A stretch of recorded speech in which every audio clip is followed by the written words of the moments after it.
to order. It is exactly 6:50. The time to reconvene, come back into order. The clerk will read. Clerk will ring the bell before he reads. The clerk will ring the bell.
Clerk will read the caption to a group of privileged resolutions.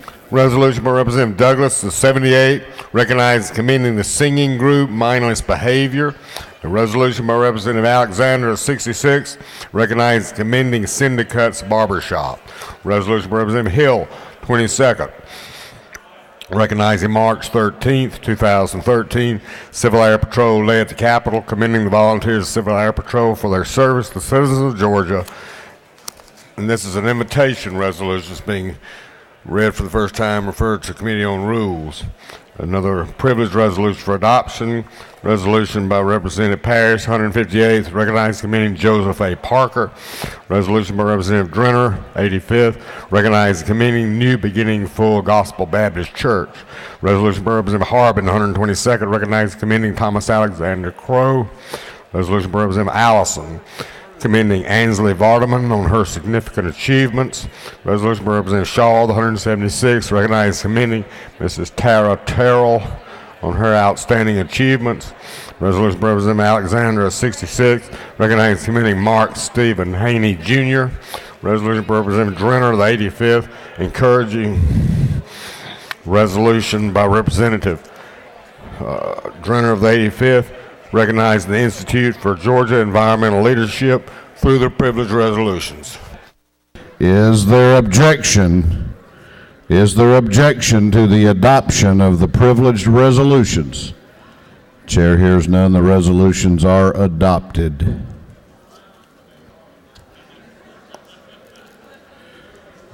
House will come back to order.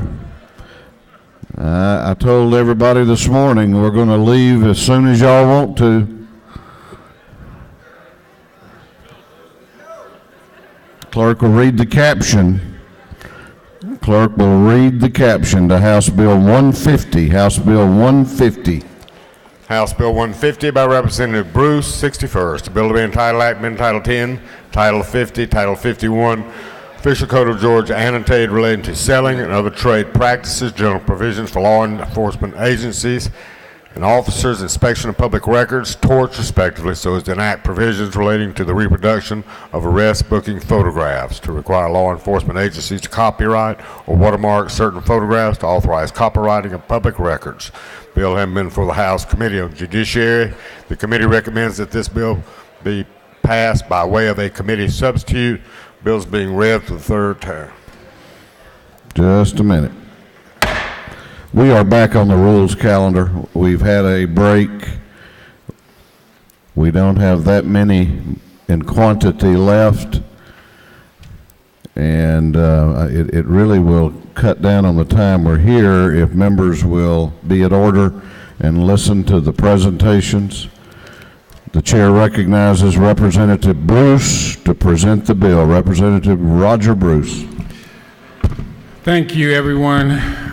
I come to you with a truly bipartisan effort to stop the exploitation of our citizens by these organizations and companies that put mugshots out on the internet and all these other publications that they have basically stolen from public sites, and then they put it on their private site.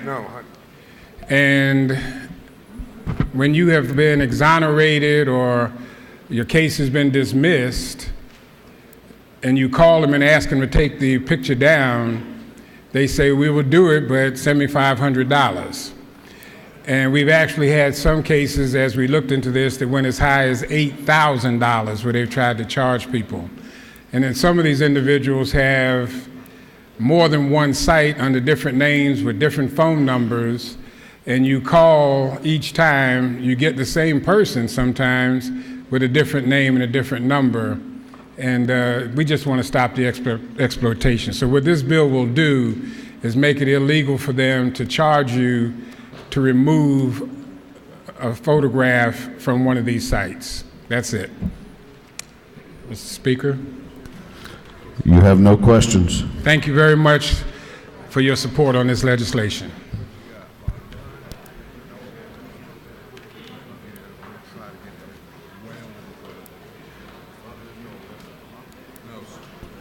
Is there any objection to the previous question being ordered? The chair hears none. The previous question is ordered. Is there any objection to adopting the committee substitute?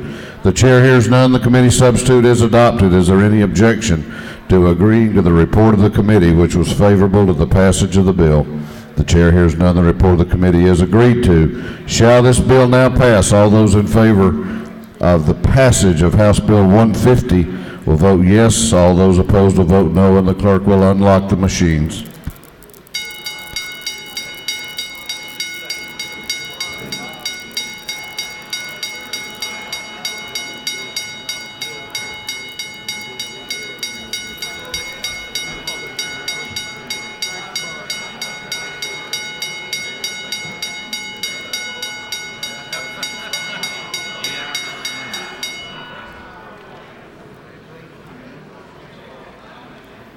Have all members voted?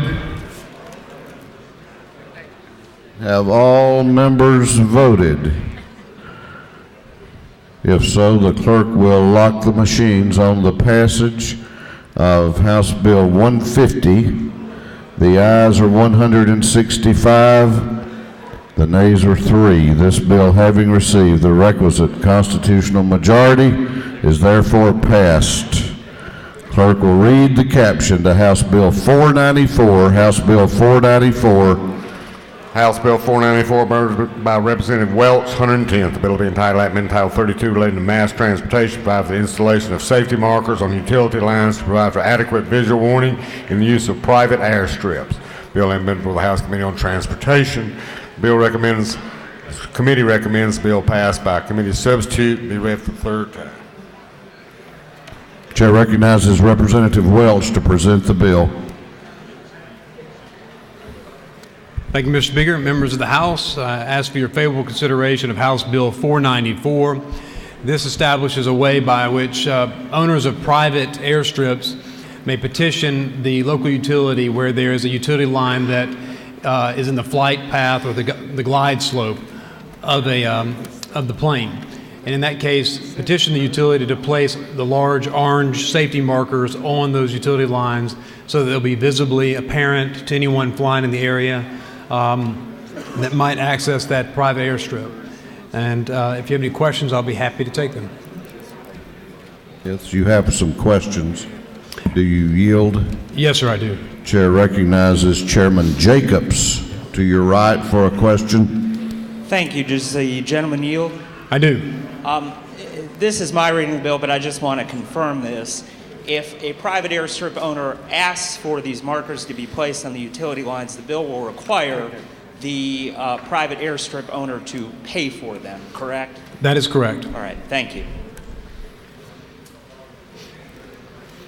If there are other questions, I'm happy to yield.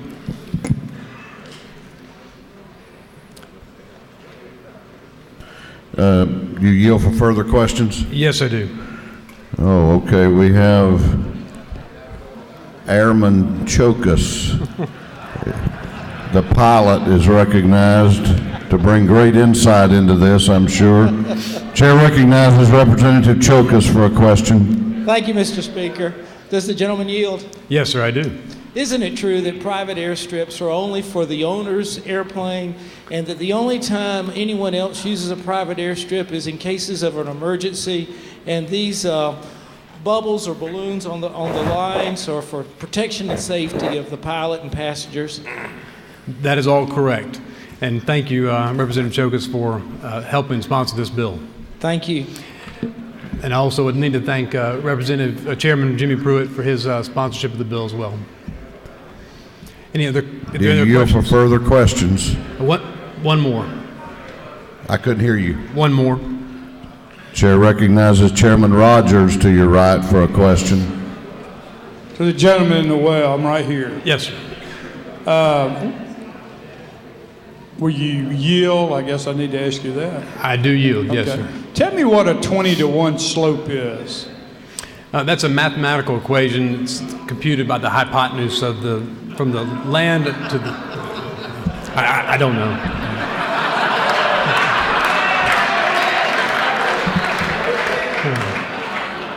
Will you further yield? Yes, sir, I will. Tell me, what is if we pass this bill, what have the utility companies been doing in the past? With respect to public airstrips, there's typically those safety markers are placed on the utility lines. On private airstrips, there's no requirement that that be done. This would allow the private property owner to petition that to occur at the private property owner's expense. You further yield? Yes, sir, I do. What are the costs? Do you know the cost of putting these? They can range from anywhere from $500 up to $10,000, depending on the number, the size of the kilowatts of the line. Also, it can be the number of safety markers that are required, the height, the distance, and the manner of installation. Thank you. You're welcome. Appreciate that answer on 20-to-1. Yes, sir. With that, Mr. Speaker, I'll yield the well. Thank you. Gentleman has yielded the well. Is there any objection to the previous question being ordered? The chair hears none. The previous question is ordered. Is there any objection to adopting the committee substitute? The chair hears none. The committee substitute is adopted. Is there any objection to agreeing to the report of the committee, which was favorable to the passage of the bill? The chair hears none. The report of the committee is agreed to. Shall this bill now pass? All those in favor of the passage of House Bill 494 will vote yes. Those opposed will vote no, and the clerk will unlock the machines.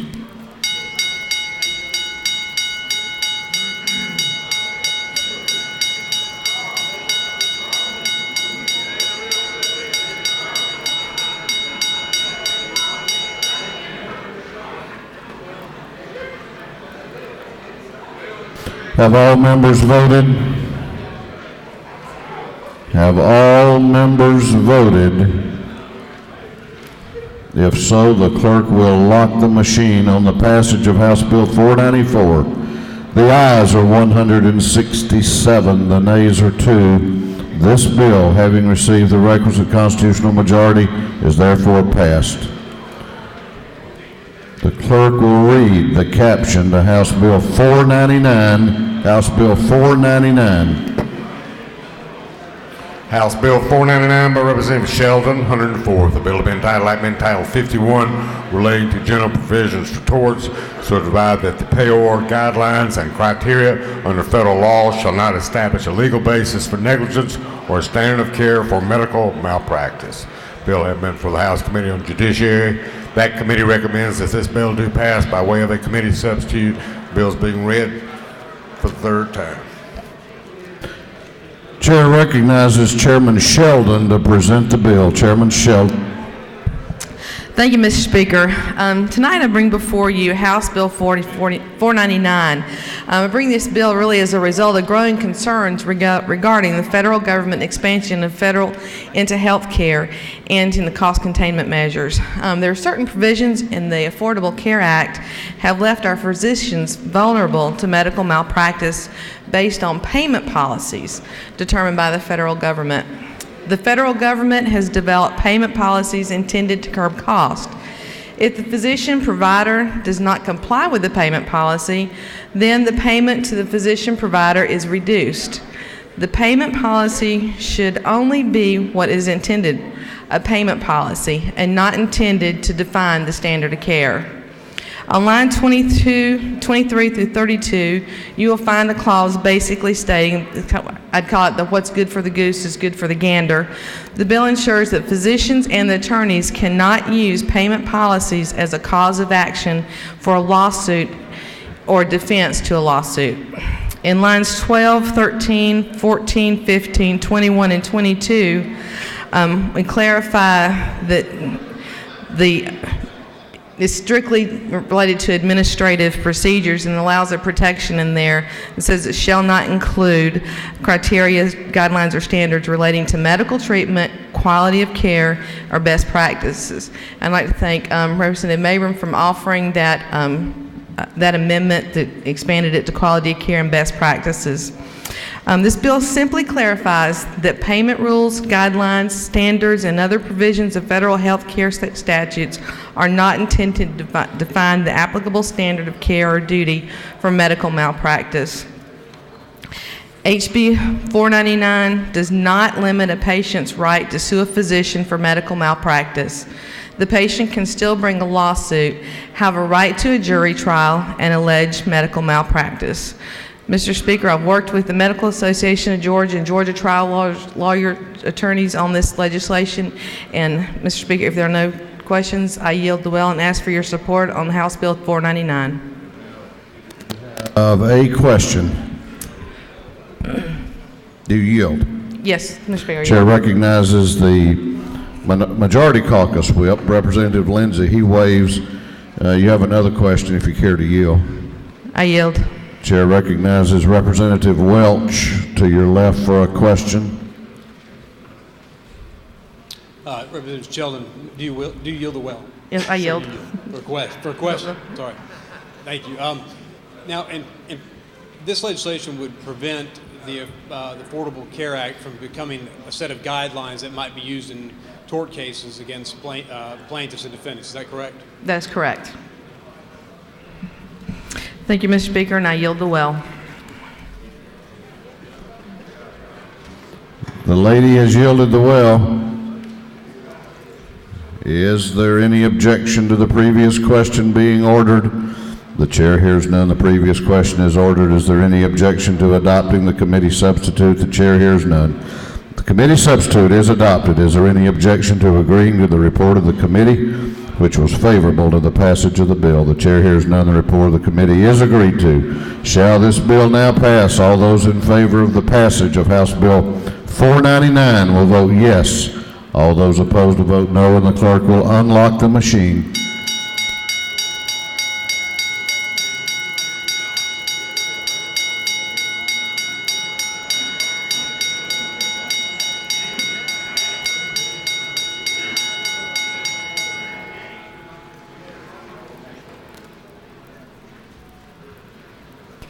Have all members voted? Have all members voted? If so, the clerk will lock the machines on the passage of House Bill 499. The ayes are 134, the nays are 35. This bill, having received the requisite constitutional majority, is therefore passed.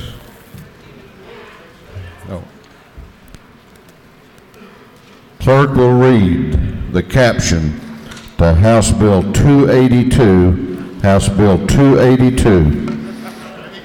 House Bill 282 by Representative Hamilton of the 24th, a bill will be entitled Amendment Title 36 relating to local government so as to enact the Municipal Broadband Investment Act to allow for public providers of broadband service to provide such service in unserved areas, provide title, prohibit a public provider from providing broadband service to areas that are not unserved unless such provider is providing broadband service as a date certain. Bill having been for the House Committee, Energy, Utilities, and Telecommunications. That committee recommends that this bill do pass by way of a committee substitute. The bill is being read for the third time. Pursuant to Rule 33.3 of this House, the Rules Committee has voted to limit debate on this measure to not more than 1 hour with the time to be allocated at the discretion of the chair. The chair will allocate the time 30 minutes to those advocating for the bill and 30 minutes to those opposing the bill. So bear that in mind as you're making your presentations. The chair recognizes Chairman Hamilton to present the bill. Chairman Hamilton. Thank you, Mr. Speaker. Members of the House, I bring before you today House Bill 282. Let me start by saying this is a 2.5-page bill, and I can honestly say I've never heard so many innuendos, mistruths, half-truths about a bill that is so straightforward in 2.5 pages. It's great to see our tax dollars at work on the ropes out there as they lobby against this bill. This morning, I thought it was very interesting how the pastor was a mayor. And I especially loved his talk about off with your head. And I can certainly say that I have felt many mayors across this great state have wanted me to lose my head in the last 24 to 48 hours. And what's interesting, though, is almost exclusively all of those mayors, this bill has absolutely no impact whatsoever on. And so what I'm going to do is I'm going to spend a few moments and kind of take you through what this bill does and what this bill does not. Because I can assure you, based on conversations I've had with many of you have not been getting the accurate assessment of what this bill does and what this bill does not. First and foremost, we put a broadband speed in here. Let me tell you how we came up with this speed. We thought first that 0.75 was a number, then we were told we need to double that, so we went to 1.5. Then we were told, well, that's not fast enough, so put it at 3.0. Let me explain to you what that speed means. When we defined what a served area is, a served area, all we're saying is the speed to be considered a served area needs to be a minimum of 3.0. A minimum of 3.0. That's all that number means. There's testimony probably you'll hear later that talk about that's just a click away from this and that and everything. Well, if you go to the FCC website, what you'll find out is that email takes 0.5. You can do short educational videos at 1. You can do standard streaming videos at 0.7. You can do streaming feature movies at 1.5. So this idea that 3 is so low that you can't even go online is simply false. It's also important to say that with the advent of companies such as Netflix, Hulu, and other video streaming, when they offer movies at $7.99 a month, you can imagine that increases the need for broadband. And so what we found is the industry has been growing at about 15%, but in the last 2 years since the advent of those particular things, the bandwidth increase or the flow increase in the pipe has actually gone up 48%.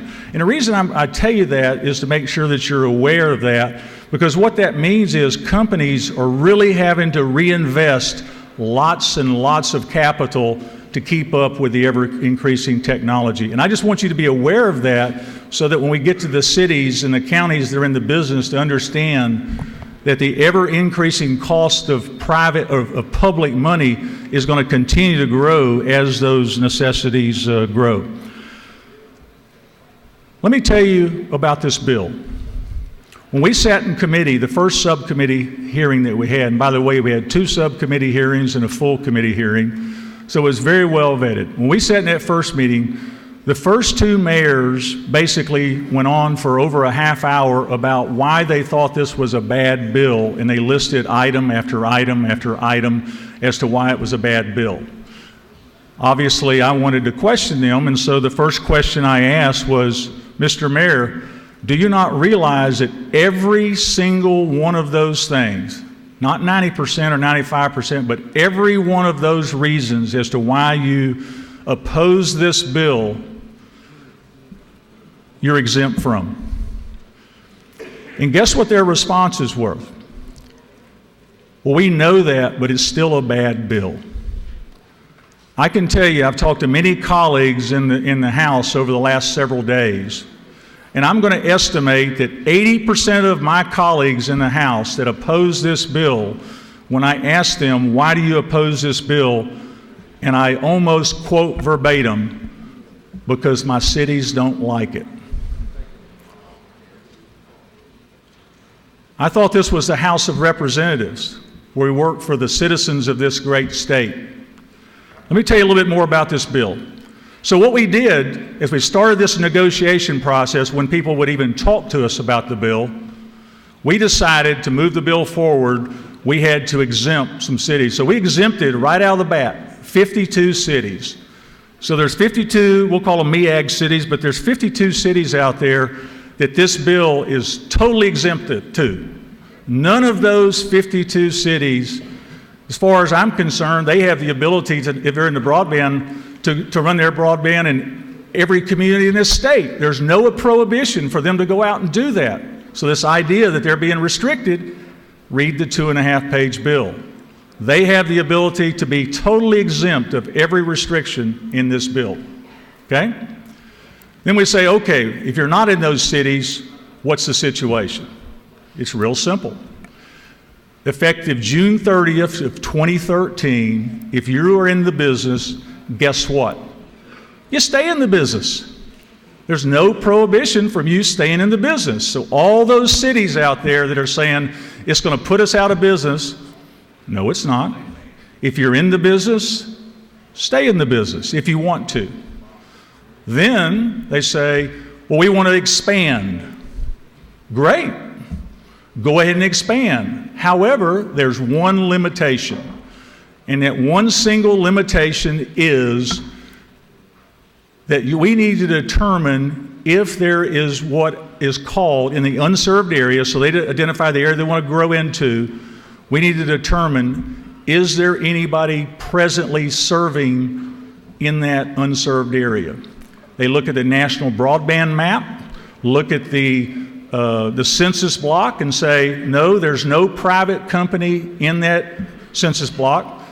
So the PSC, we need a group to manage this, and so we suggest the PSC. By the way, we've asked for any other recommendations for those that don't like the PSC, and of course we've gotten none. Kind of like when we asked if 3's not right, what's the speed? And both mayors said, we don't know, it's just not high enough. We've really felt like we've been negotiating with ourselves this entire process, because all we hear is we're opposed to it, but we won't make any recommendations. So they look at that, and there's no private company there. Go ahead and expand. However, if there is a private company, pick your choice. If there's a private company in that census block based on the national broadband map, and that private company is providing a minimum of 3.0 in speed, then you cannot move, you cannot use tax dollars to go compete with those private companies. And there is the crux of the bill. What this bill really is all about is free market versus government dollars. Let me give you some stories here. Let me give you 4 sad stories. Here's 4 cities that during the last 10 years or so decided to get into the broadband business. And when they decide to get into the broadband business, guess what they do it with? They do it with taxpayer dollars. I was amazed today. I talked to a representative that never could believe that their broadband service was tax dollar. They said, well, they saved the money. I said, well, whose money do you think they're saving? They're saving the people's money. So if you're going to get into that business, you are risking that business of the taxpayers. And this is a high-risk business and a very technologically advancing business. So my story on the videos, for example, is going to be a continual stream of money. Tryon, the city of Tryon, Georgia, they decided to get into it, and while they were trying to get into it, they ran their surplus of $4 million down to $400,000, so lost almost $4 million, and at the end of that, they tried to sell it, no one would buy it, so they sold it for scrap parts. Tifton, Georgia, right down the street down here. Tifton decided to get into the business. Shortly after that, a few years later, guess what? They finally end up having to sell it at a total taxpayer loss of $7.8 million. Ackworth decided to get into the business. Wasn't a very smart move. Ackworth lost $8 million as they went through that process. Marietta. Now, Marietta, Georgia, I've had people tell me, in cities, well, why would we want to do this? I said, I don't know. Marietta decided to get into the broadband business. And by the time they sold it, Marietta lost $24 million in taxpayer dollars. Let me read you a quote of the mayor of Marietta after that happened. This is out of the USA Today. Former Marietta Mayor Bill Donahue said, "That's why we should not be in the business. You have to keep reinvesting. It's negative cash flow once you consider reinvestment of capital. It costs taxpayer money. It's high risk." Now, let me give you a great example of what brought this to my real attention. There's been a lot of speculations as to why I'm doing this and who I'm trying to protect. And my response is I'm trying to protect the taxpayers. Let me give you an example of what happened up in North Georgia, up in my area. It was very celebrated. It was in the paper. Vice President Joe Biden comes to town. Photo op, great thing. Presented a check for $33 million in federal stimulus money. $33 million. Pretty sizable check. $33 million. Then they raised an additional $9 million through local funds. So we have a total of $42 million, and they created a not-for-profit called North Georgia Network. North Georgia Network. Well, our schools and our institutions need this. Well, let me tell you about that $42 million.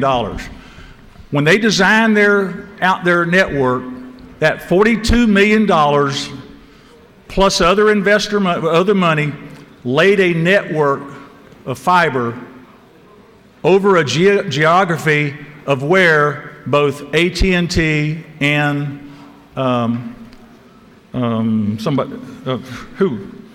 Windstream, yeah, thank you. Windstream was there, thank you. Today, that network is in my community now competing, offering broadband services to Comcast cable in my community.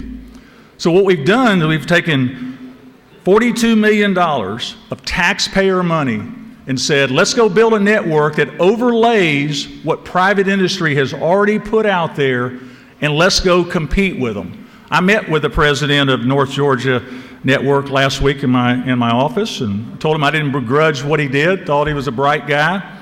But I asked him when he's going to pay back the $42 million. His response was something like, really hadn't thought about that. And my guess is he won't, because it was a grant. That just means it's a gift.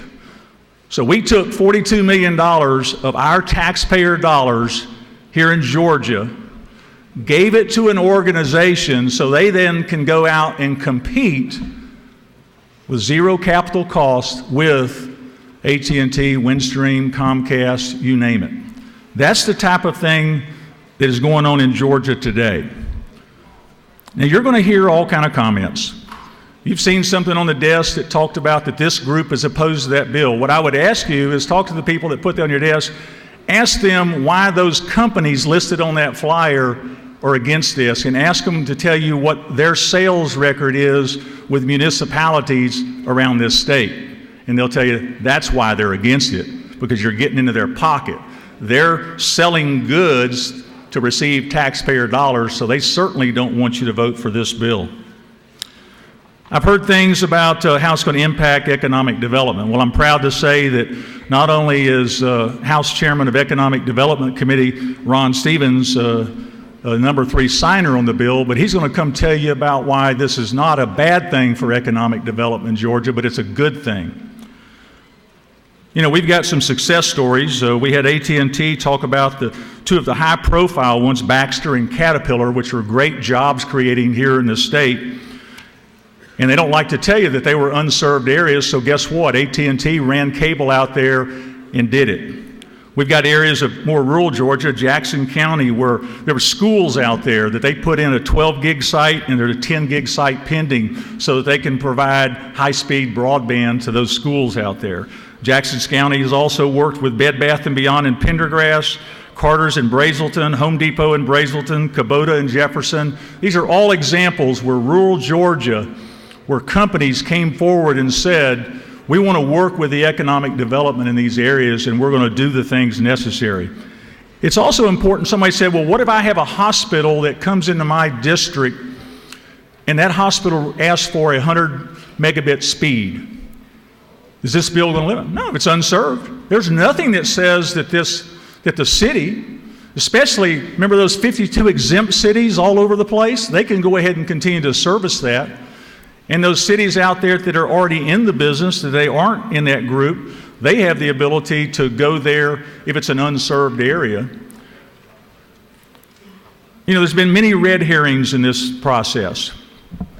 I will tell you this, and I don't know how many of you trust me or believe me. I'd like to think that my word means something down here, but I will tell you, anybody here today, I'll look in the eye and say that every single person or organization, not 90%, not 95%, every single person or organization that approached me and said, Representative Hamilton, we have a concern with this bill we would like to talk to you about. Every single person that has done that, we have changed the bill to accommodate their needs, their request in the current version that you have, and in 2 other cases, we said there's an attempt to kill the bill. If we make those changes now, it's going to probably slow the process down, not get it through a crossover, but I give you my word that in the Senate, we will address those 2 things. And several people in the group here know that my word means something, and I've agreed to that. When a representative said, well, but in the Senate, you have no control over what they do. And my response is, yes, I do. It's my bill. And when I give my word that this will or will not be in that bill, I mean it, and I hope you believe me. And so I've said, those things that I've promised, if they are not done in the Senate like I promised, I will not let that bill move forward. That's who I am. Mr. Speaker, I've taken up some time. I've tried to cover the areas. You know, there's going to be some people speaking on the bill, against the bill. The Georgia Chamber supports this. It really is one of those bills. Let me tell you what a vote of yes is and what a vote of no is. And let me just be clear. I don't know if we have the votes for passage or not. And it was left up to me. And I said, you know what? To me, this is a philosophical situation. You either believe in free market and you do what's right. You know, we have some difficult votes down here, but we have a lot of votes that are 150, 160 to 10 or 20 or something like that. Every once in a while, we get a tough bill. This is a tough bill. It's not a tough bill for me because I believe in free market, I believe in free enterprise, and I believe in not using our tax dollars to compete against private industry if private industry is meeting those needs. Now, some people will say, well, you know, I've heard a lot about Windstream. They provide horrible service. Well, Windstream is there. They've made investments. They're going to make another $14 million this year in 95 communities.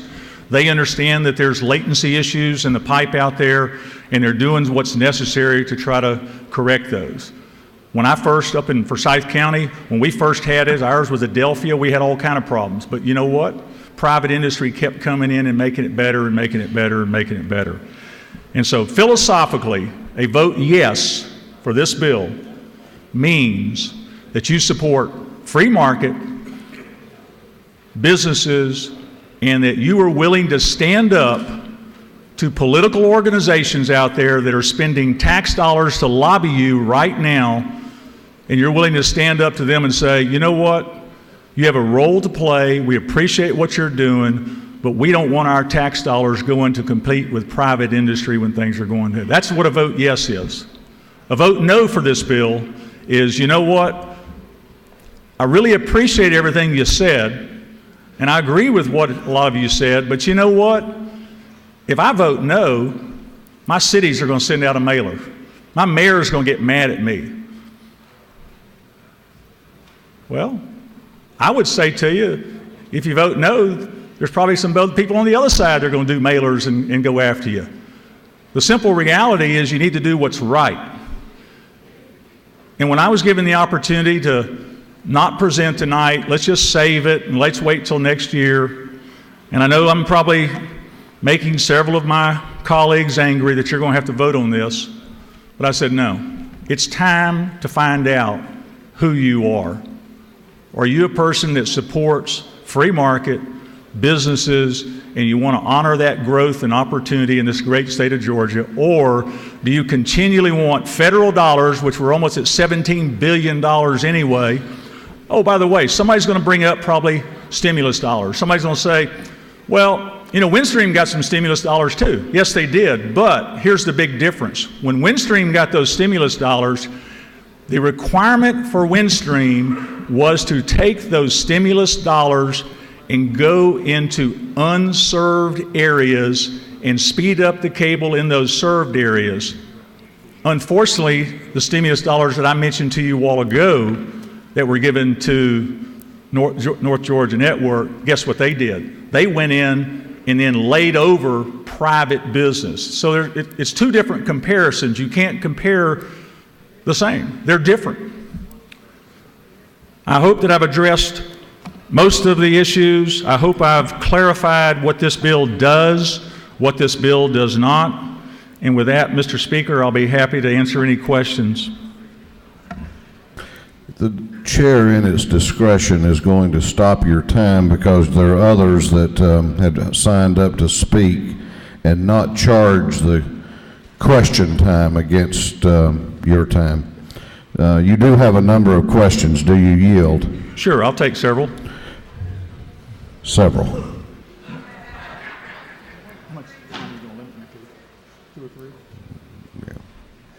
Sure. Chair recognizes Chairman Setzler to your right for a question. Does the gentleman yield? Absolutely. To my friend in the well, I know a lot of times in this chamber folks ask questions to which they already know the answer. This is just a legitimate line of questioning I'm uncertain about, and the folks I've spoken to on the floor over the last couple hours are also uncertain about. You indicated there are both federal subsidies, both to cities and to private providers to go into unserved areas.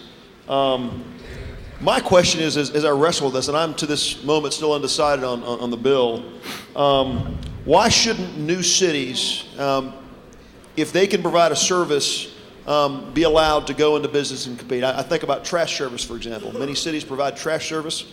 In my community, waste management provides trash service. In my mind, if cities can do a better job and serve an area, that they should be allowed to do that. Why is telecom any different? That if a city can provide a service to people that's competent and responsive, why shouldn't they be able to compete with private providers in the marketplace to provide that service? Well, I think the reality is people have said, well, cities can do it more efficiently and cheaper. I think most people in this body would certainly question that as to whether they can do it more efficiently or at a lower cost. I think that if you take trash service, you take water service, those are all limited. You know, we've got private companies that could do that just as well, but we don't create this competition. And to me, it's a philosophical belief that if a private company, let me give you an example. Let's say in your area, you have a Cheddar's franchise. And you have a Cheddar's franchise, and your local government says, you know what? The last few times I've been to Cheddar's franchise, the hamburgers are not very warm. You know what? We think that it's time that we provide better hamburgers to our constituents. So let's go sell a bond and put $1 million into a hamburger joint that's owned and operated by the city or the county, and let's go compete with Ed Setzler's Cheddar's franchise. To me, philosophically, I think most people would say, well, they wouldn't do that. Well, why not? And in broadband, why not? They're doing this. I'm not saying that they haven't done a very good job.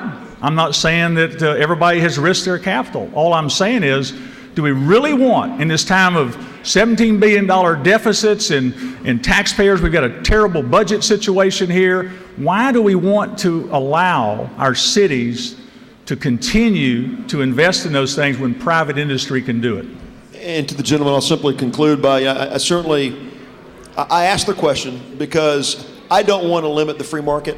I think in things like telecom, there are a number of cases where you've got telecommunications and utility providers that are provided through a government entity. My concern with the bill is, are we not limiting the free market from allowing government entities to compete? And if they can provide a better service, should they not be able to do that? That's what I'm wrestling with. I wanted to be able to speak to that. Well, and I appreciate the question, but to me, government participating against a private company does not represent a free market enterprise. That's saying we're going to use tax dollars, we're going to subsidize. Matter of fact, one of the suggestions early on when the cities would even talk to us, by the way, they won't even talk to us, they won't negotiate with us, they're saying we're opposed to it no matter what you do, was, why don't we compete? And so we said, fine, we'll allow private enterprise and cities compete, but in order to do that, guess what we have to do? We have to open up the books to show what your true cost is, because you can see that cities, for example, would have an inherent advantage. They have zero cost of cash, all these other things, and of course their response was, oh no, we don't want to do that. So what I would say is they really don't want to compete, they want the monopoly so that they can do whatever they want to. Thank you for your question. Do you continue to yield? I'll take one more. Okay, one more. Well, let's try the majority leader of the House to your right. He has a question. Thank you. Would the gentleman yield? Absolutely. I want to make sure I understand and summarize what you've said, and I'm going to try to simplify it for me and my own understanding. If I believe in free markets and I believe in free enterprise and true competition, achieving efficiency, I should vote probably yes on this bill. But if I think that government can do things more efficiently than free markets and free enterprise, I should vote no. Is that a fair? I wish I had said it that clearly. Absolutely. Thank you for the question. Mr. Speaker, I know there's other people to speak on the wheel. I yield the will. Gentleman has yielded the will, and there are others who have requested time to speak. 4 individuals have signed up, 4 members have signed up to speak. Between the 4 of them, they will have 8.5 minutes of the 30 minutes left. Chair recognizes the Chairman of the Economic Development and Tourism Committee, Chairman Stevens, to speak to the bill.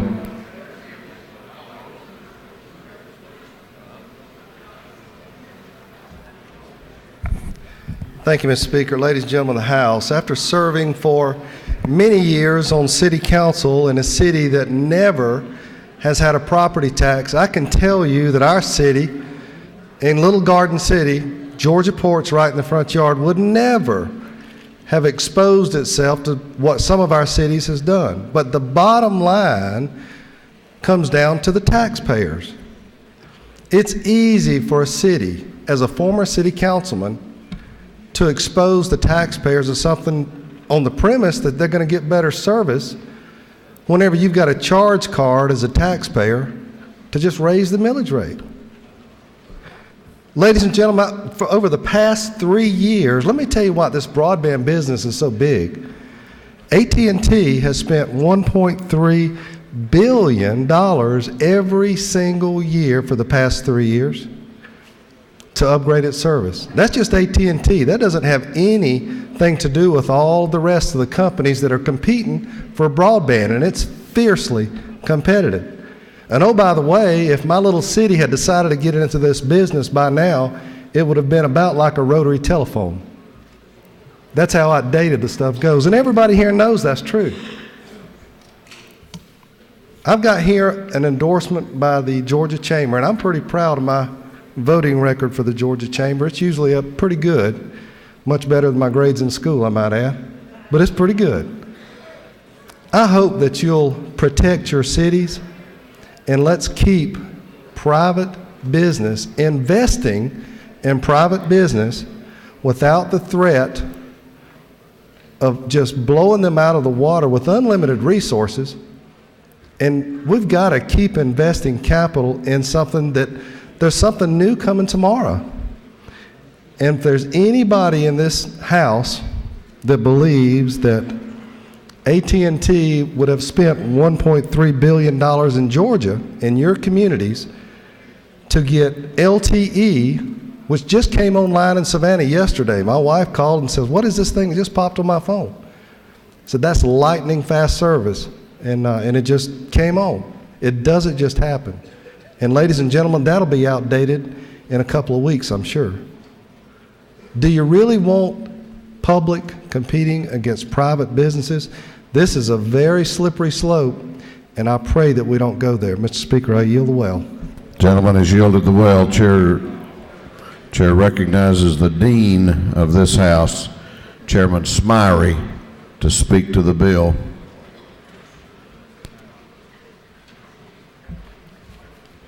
Mr. Speaker and ladies and gentlemen of the House, I won't take but a minute, but I was just sitting there thinking about this issue and really wasn't going to speak on it, but after thinking about it for a minute and thinking about free enterprise versus our capital marketplace and how expensive and how research-driven broadband technology is, I remember when the national broadband plan came out, and we were talking about it at the national level of how we should make it of affordability and accountability and accessibility the key component of any broadband policy in America. And as we focus on broadband here in Georgia, it couldn't be further from the truth as it relates to what we do as a state.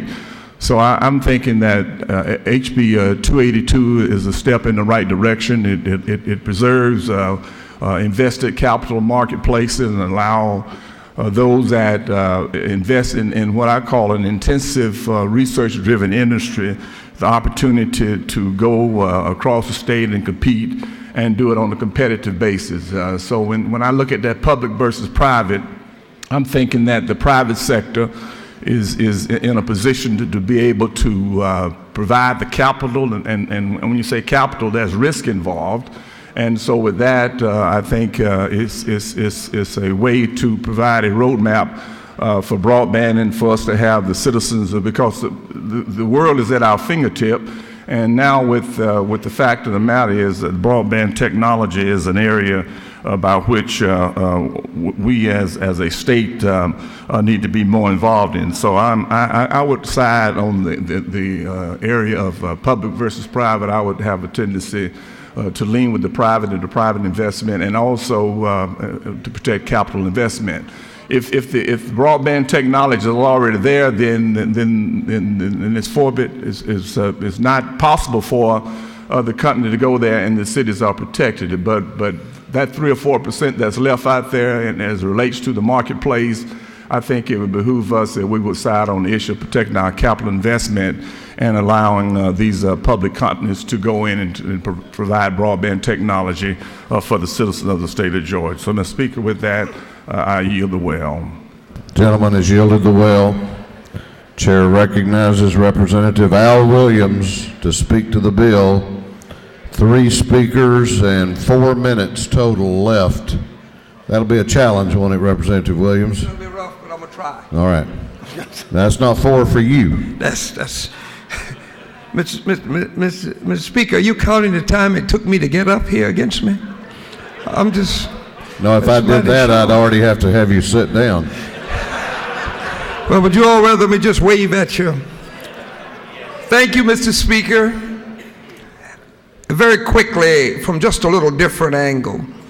I'm from a rural community, but I was fortunate to have a rural telephone company that was miles ahead of most rural companies. The guy who started this company served over there in the Senate for many years. His name was Glenn Bryant. First fiber optic system in America was installed by Coastal Utilities. So we have a great broadband system that works. And the capital requirements are so great. And before you know it, you've got to upgrade. That's a terrific responsibility on a city or a county that does not do this exclusively. It's like trying to build a nice hamburger place next to McDonald's. Your chances are very slim for success. But additionally, and I'm finished, I wanted to show my friends on the other side of the aisle that a Democrat can support a Republican idea if it's a good bill. And I want you to reciprocate.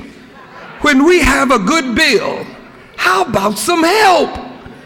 Come on now, just because it's got a deal, I think this is good legislation.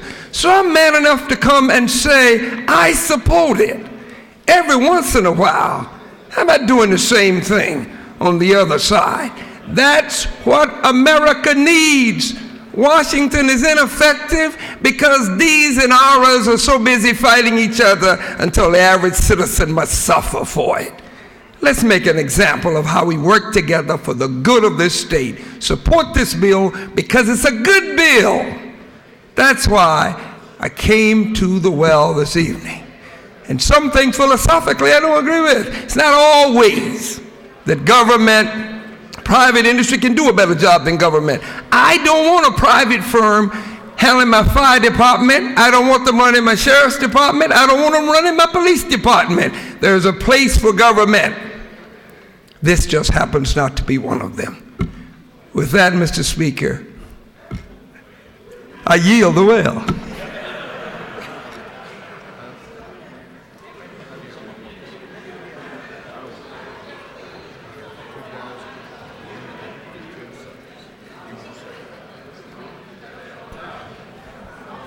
Chair recognizes the chairman of the Transportation Committee, Chairman Roberts.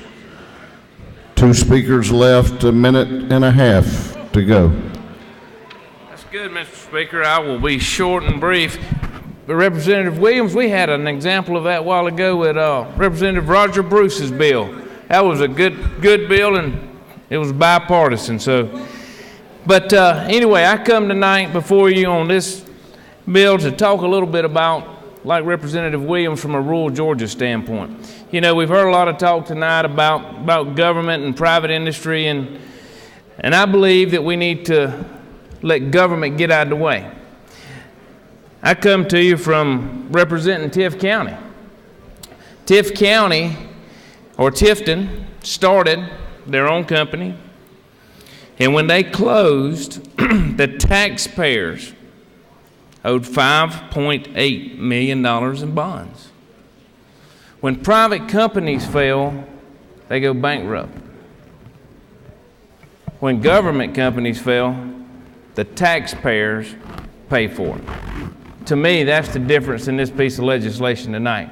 Do we want to let the taxpayers be on the hook, or do we want to let private companies that can do the job the best do what they do best? With that, Mr. Speaker, I'm going to yield the well so that the next speaker will have a few minutes. Chairman Rice, if you still want to be heard, I got 35 seconds left. 35. One of the speakers waved off. Chair recognizes Chairman Rice. I just got one thing to say to you. I created the new city of Peachtree Corners. They live in part in revenue off of franchise fees. Every wire that goes in the right-of-way by the providers we're talking about pays a franchise fee to the municipality that they're in. So in fact, what we're really doing is the private provider is subsidizing the very public entity that's competing with them. You ought to vote yes on this bill. And with that, what about that? Light came on. Okay, now we have members who wish to speak in opposition. The chair is going to recognize Representative Buckner to speak to the bill. Representative Buckner.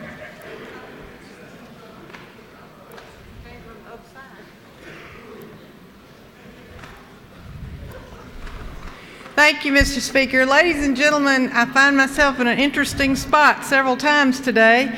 I do believe in the free market, I do believe in free enterprise, and I do believe in local control. I hear about the companies that have come into communities and helped them have broadband, and they talk about them as if they are totally free market, free enterprise, but doesn't AT&T get some tax breaks?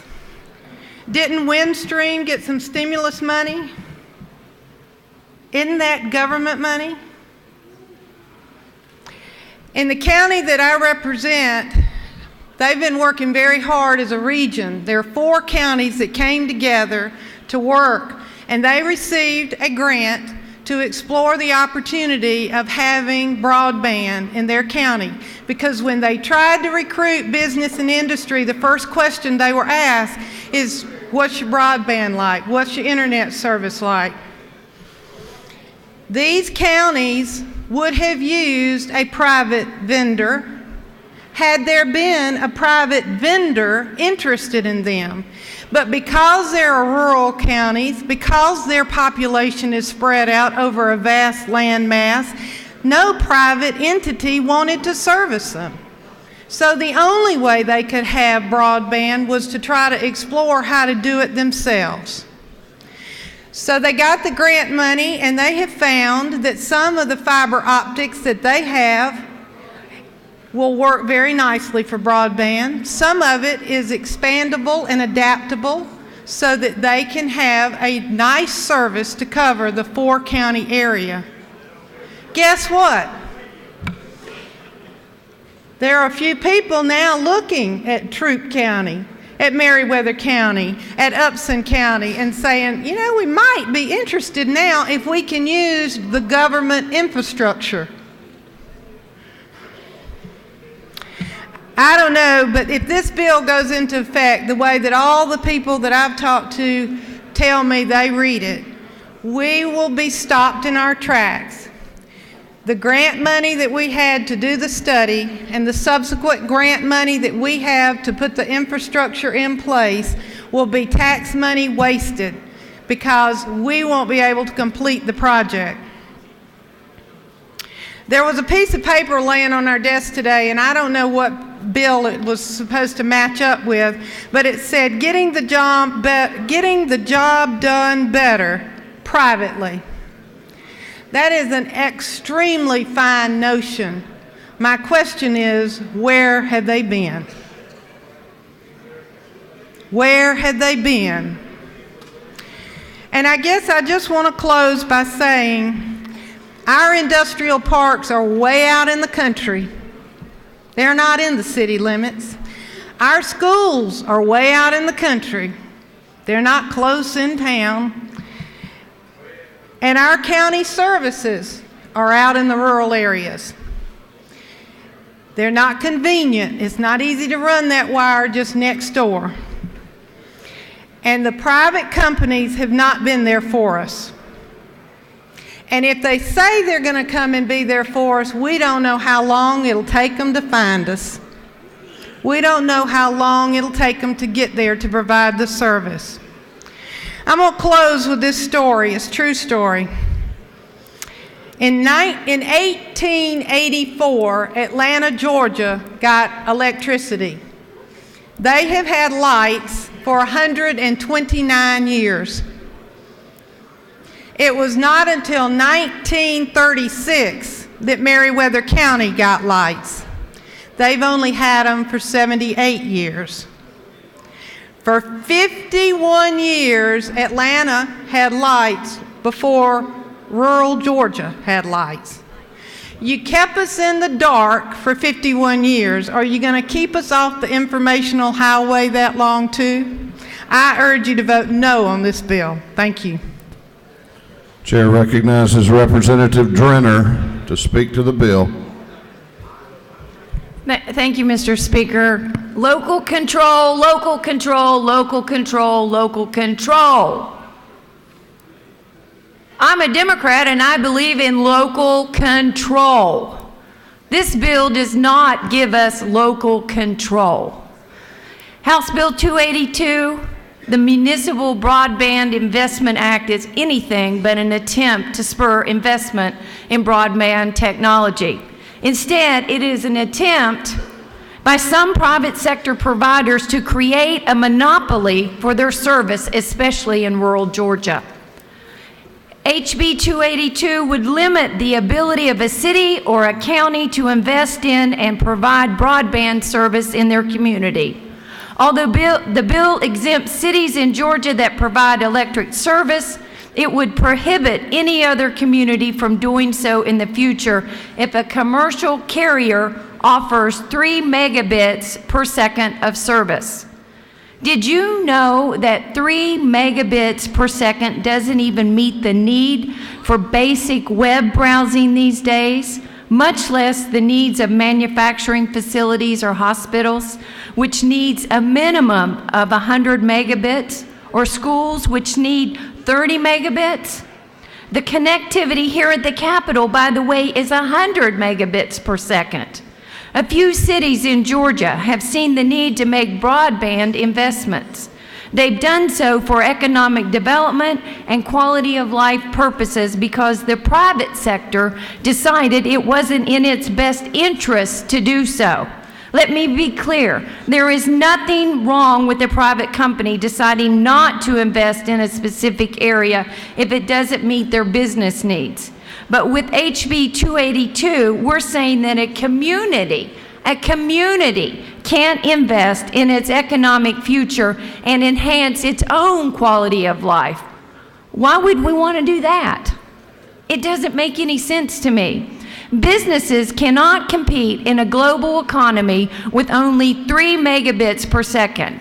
If we are going to be serious about economic development in Georgia, we must have encourage the development of infrastructure that industry requires to do business. We should not be crippling economic development by tying the hands of local governments. Remember, a vote against this bill says you support local control.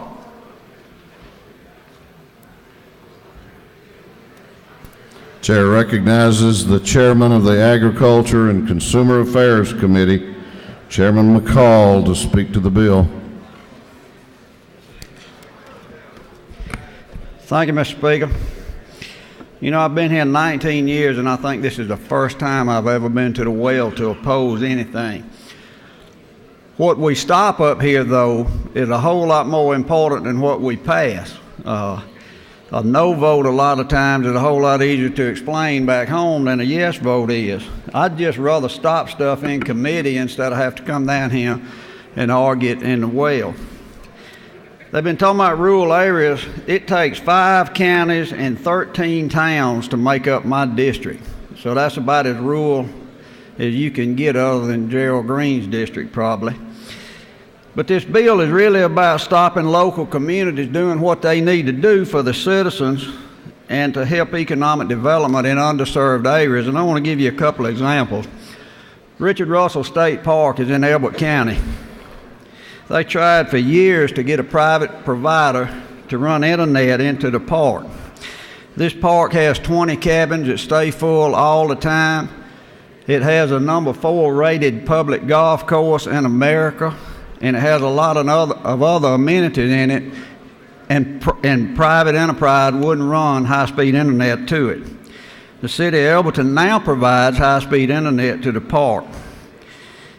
What I want you to think about is if a state government can't talk private enterprise into running internet somewhere, how in the world is a private citizen going to talk them into moving it to their house? And that brings me to my next point. A friend of mine called me several years back because she couldn't get high-speed internet, and she lives in one of those triangles where the big companies are probably a couple of 3 miles away from her, but would not run internet into that triangle. So the only choice that she had was satellite. Well, her daughter, Sarah, takes chemistry classes. Through the YouTube is how her teacher teaches a lot of chemistry classes. Well, whenever they download or upload or whatever you do to get the chemistry classes on the internet, they get punished for 24 hours, the following 24 hours, and they have to go back to dial-up because they use too much internet juice or whatever you get out of the satellite, and they cannot get high-speed internet into that area. Another thing we did about 2 or 3 years ago, when I voted against it for one of these very reasons, we passed Joshua's Law that required driver's ed before you can get your driver's license. Well, when you live where I live, a lot of the high schools don't teach driver's ed. And the only way that kids can get their driver's ed courses is over the internet.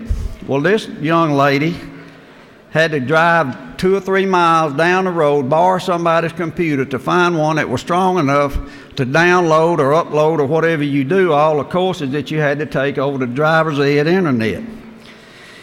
Seems to me that if we create a law mandating something, we don't need to create a law stopping access that a person may or may not can get to satisfy the mandate that we created. Now, our little old radio station over there does something they call a daily dose. And basically it's who got put in jail and who died and who's having a birthday today. But on that, they have a this day in history. In 1933, today, the game Monopoly was created.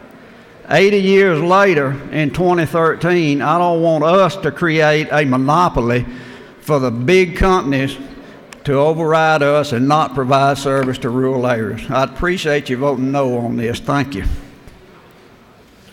Chair recognizes the chairman of the Public Safety Subcommittee of the Appropriations Committee, Chairman Jay Powell, to speak to the bill.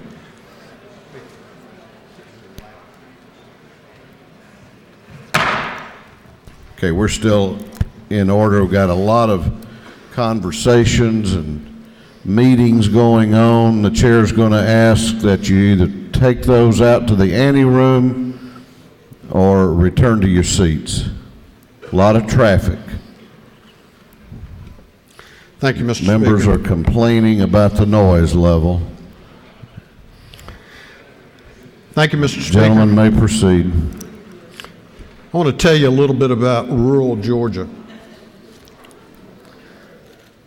In Camilla, Georgia, where I live, we had a provider, and we realized that we needed internet, and we needed it for business expansion, we needed it for business retention, and we needed it for economic development, that companies that were going to provide the jobs that we needed and make the investment in rural Georgia were not going to come to rural Georgia if we did not have the backbone and the fiber to furnish it to them. We begged them, build the system. We begged them, expand the system. We begged them, make it faster, give us more capacity. And you know what they knew? They knew that we were too small. We could not recruit another company to come in and provide that service. They knew they were the only game in town. And they didn't have to do a darn thing. Not one thing did they have to do because they had us. This is a utility. This is infrastructure. It used to be if you had a highway, you could get economic development.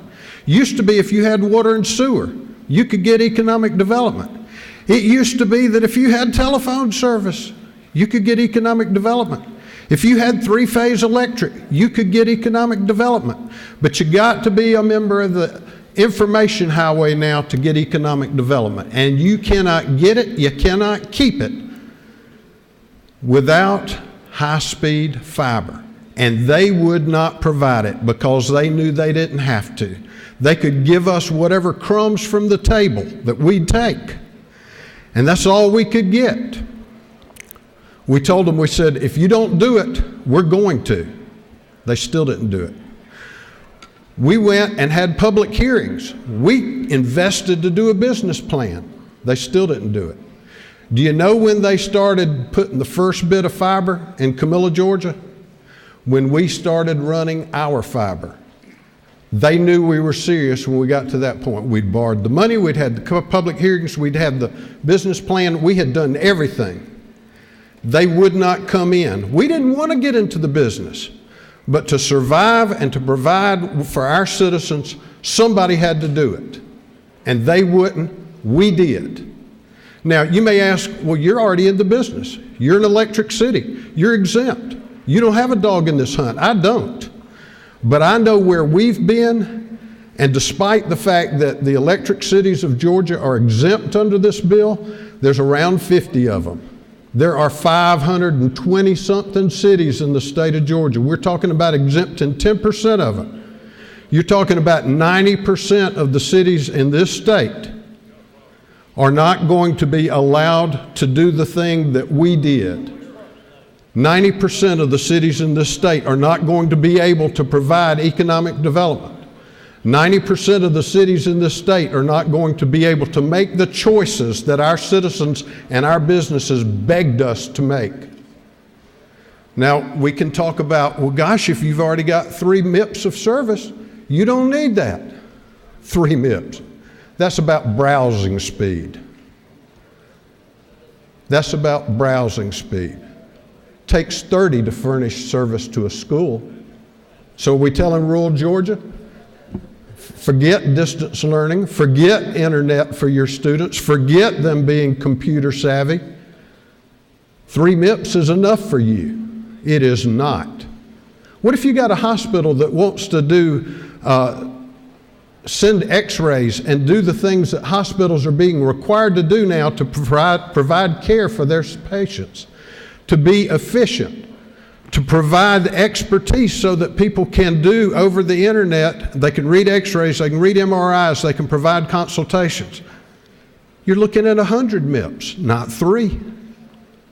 You are condemning, if you pass this bill, you're condemning rural Georgia. No community wants to get into this business. None of them want to compete with private enterprise, but they need the option that if private enterprise is not going to provide the service, if private enterprise is not going to do more than 3 MIPS, if private enterprise is not going to provide it at a cost that you can afford to attract a business to come and utilize that service, you've got to have the choice. This bill takes that choice away. You can talk about monopolistic if you want to, but let's talk about monopoly. Let's talk about monopoly. This bill says, you know, if you're already in the business, you can stay in the business. But you cannot go into a census block that has 3 MIPS of service because we don't want to duplicate. We don't want to hurt these companies that are investing in the infrastructure. Well, what about the cities that have invested in the infrastructure? Why didn't this bill say that the companies can't come into that area and compete against them who have invested that infrastructure, who have invested those dollars when nobody else would do it? Why didn't this bill say, since y'all didn't come when we needed you, you can't come now? It doesn't say that. Golly gee, we're against anybody competing with anybody else, just as long as it's the local government that we're against competing. What about that investment? 150 years ago, 120 years ago, when we couldn't get electric into rural Georgia, there were cities that invested in electric systems. 100 years ago, when you couldn't get electric into the countryside, the REA was formed. What we're doing is we're saying we've understood that those programs were good programs and we wouldn't have developed Georgia without those programs, but we are not going to let Georgia move into the 21st century. We don't need to be telling folks that. This is a bad bill. We need to vote against it. We need to maintain local control, and we need to let local folks decide what's best for local people. And we need to be able to provide that infrastructure. It is a utility. We need it. Mr. Speaker, I yield the well. Gentleman has yielded the well. Chair recognizes to speak to the bill Representative Darlene Taylor. Representative Taylor.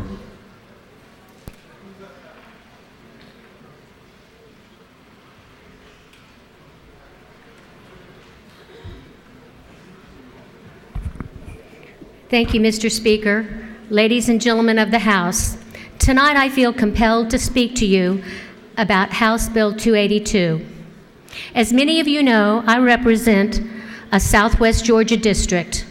In fact, my district is the most southwest corner of the state. South is Florida, west across the river is Alabama. Yes, it's a rural area, but not all my district is served by a MEAG area. For us, it was not a question of competition. No one was there to provide the service. I can assure you, there have been no broadband providers standing in line to help our citizens and business to obtain internet services. The message was, and still is, we don't care. It's not a large enough base. It was not profitable. It's too far out. As we often do in South Georgia, our cities stepped up and made major investments, not only in their own communities, but surrounding and working together. We are still growing and developing. We need high-speed broadband providers that respond to the needs of our region. I can tell you our economic development, just like your districts, depend on these important services. Without these services, our region would be at a terrible disadvantage. You've heard of the failures. Let me share some of the successes with you. Have you been to a farm lately? At 6 a.m., they're not automatically on the tractor. Most mornings, you'll find our farmers online, checking the weather, the futures and commodity markets, not to mention the GPS and other tools they need for planning and planting. Guys, it's not your grandfather's farm anymore. We need our internet service. Of special interest to our community are the vital services we receive in the area of telemedicine. This is a vital thing to the rural communities. It takes more than 3 clicks to streamline wound care and examinations for treatment. We have those services because our forefathers worked and made sure it was provided by the local community. Again, no outside private industry would come and do it. Let me share a story of jobs for a rural community. Thomasville, Georgia would not have approximately 200 good-paying accounting jobs in downtown. Yes, I said downtown in a rural area. This would not have happened without our community leaders with that foresight to plan and invest and help ourselves to build an economic base. Finally, I can speak as a small business owner. The internet high-speed services built in our community allows my firm to process and receive electronic claims. If I didn't have that service, that $50 million worth of electronically transferred claims would not be processed annually. I would not be able to be in business today without the abilities and access provided by what our city built. I'm sorry other communities did not have the success ours have had. I ask you, please do not take away our lifeline, our responsive internet capabilities as we endeavor to continue to grow and meet our economic development opportunities. Remember, local, local, local. I ask you to please vote no to House Bill 282. Thank you, Mr. Speaker. With that, I yield the well. Lady has yielded the well. Is there objection to the previous question being ordered on House Bill 282? Chair hears none. The previous question is ordered. The final 20 minutes go to the chairman of the committee. Chair recognizes Chairman Parsons for the chairman's closing argument.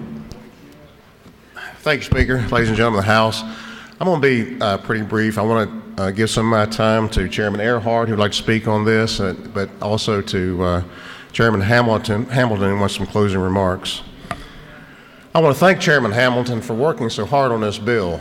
You know, I've been here, this is my 19th year, and like Chairman Hamilton was saying, in my 19 years, I had never really, never really had dealt with an issue where I would run up against the awesome power out there of the lobby of the Georgia Municipal Association and the County Association.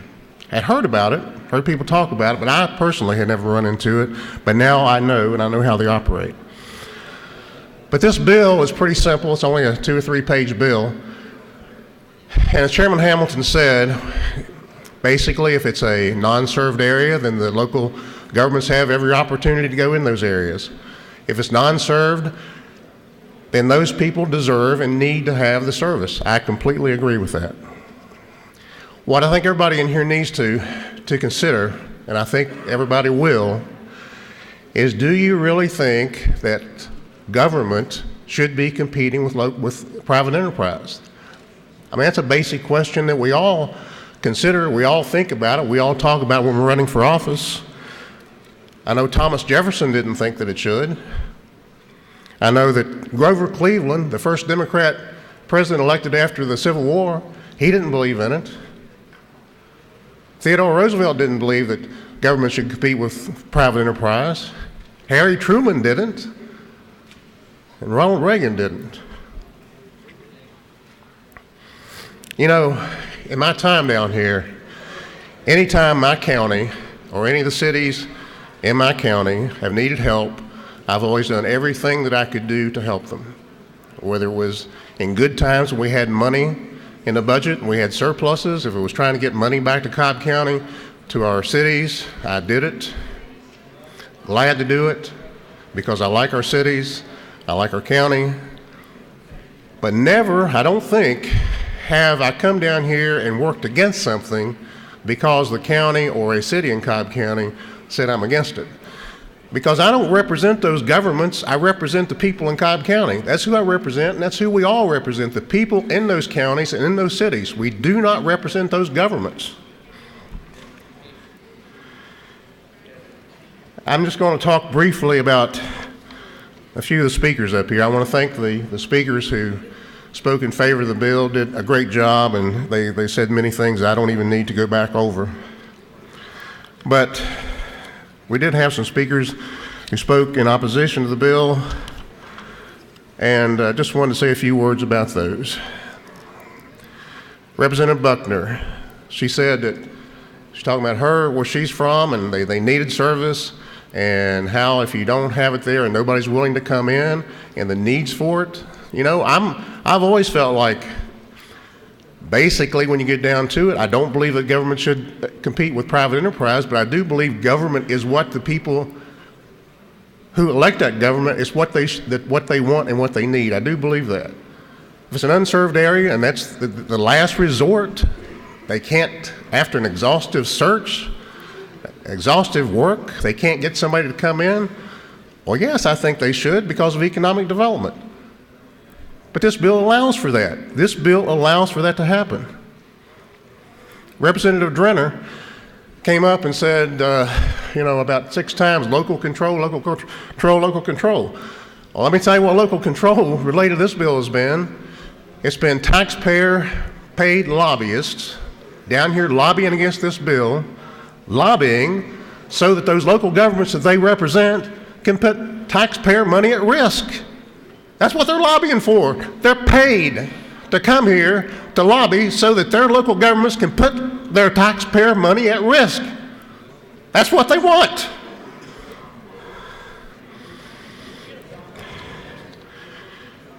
Chairman McCall, talked about the committee process, and we should stop legislation in the committee process, and that way we don't have to vote on things out here we don't want to vote on. I can tell you through this committee, it was thoroughly vetted. 2 full subcommittee meetings, 1 full committee meeting. Lots of debate. Many people came to testify. It was fully vetted and received overwhelming support in the committee. Chairman Powell said that it's a utility, and therefore the private enterprise has an obligation to come in. It's not a utility. It's not telephone service. We're talking about broadband service. And then, I guess last, I believe, Representative Taylor talked about down in her area. And I want to thank her because she mentioned that the farmer out on the tractor in the morning, getting his reports, getting the weather, all the things that a farmer gets on his tractor. I don't believe on that tractor he's hooked up to a wire. It's wireless, it's cellular.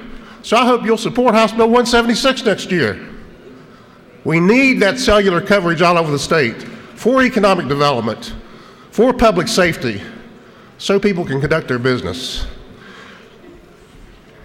I want to ask you sincerely, I want you to consider this bill.